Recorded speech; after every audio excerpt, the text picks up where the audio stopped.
ખબરોમાં બન્યા રહેવા માટે બેલ આઇકોન દબાવો અને એબીપી અસ્મિતાને સબસ્ક્રાઇબ કરો.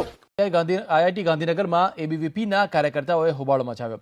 ફી ઘટાડવાની માંગ સાથે એબીવીપીના કાર્યકર્તાઓએ હોબાળો કર્યો અને બેનરો સાથે વિરોધ નોંધાવ્યો. જોકે બાદમાં પોલીસે વિરોધ કરતા લોકોની અટકાયત કરી છે. ફી ઘટાડવાની માંગ સાથે એબીવીપીએ વિરોધ પ્રદર્શન કર્યું હતું.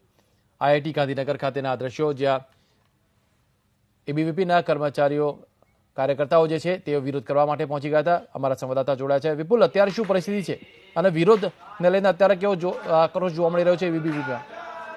જી બિલકુલ, તમામ એબીવીપીના કાર્યકર્તાઓની વિરોધ કરતા જ પોલીસે અટકાયત કરી હતી, કેમ કે હાલની જે પરિસ્થિતિ છે તેને લઈને એબીવીપીના જે કાર્યકરો હતા તેમને કોઈ પણ મંજૂરી આ બાબતે મળી નથી, પરંતુ ફી વધારાને લઈને ફી ઘટાડવા માટે એબીવીપીના કાર્યકર્તાઓ દ્વારા આઈઆઈટી ખાતે માંગણી કરવામાં આવી હતી. અગાઉ પણ રજૂઆત કરી હતી ફી ઘટાડવા અંગે, છતાં પણ આઈઆઈટી પ્રશાસન દ્વારા કોઈ પણ નિર્ણય નહીં કરાતા આજે અખિલ ભારતીય વિદ્યાર્થી પરિષદના કાર્યકર્તાઓ આઈઆઈટી કેમ્પસ ખાતે પહોંચ્યા હતા અને ત્યાં બેનરો સાથે ફી ઘટાડવા મુદ્દે પોતાનો વિરોધ કર્યો હતો. વિરોધ શરૂ કરતાની સાથે જ પોલીસ પણ ત્યાં પહોંચી હતી અને તાત્કાલિક આ તમામ જે કાર્યકર્તાઓ હતા તેમની પોલીસે અટકાયત કરી છે અને હાલ તમામને ડીએસપી ઓફિસ ખાતે લઈ જવામાં આવ્યા છે.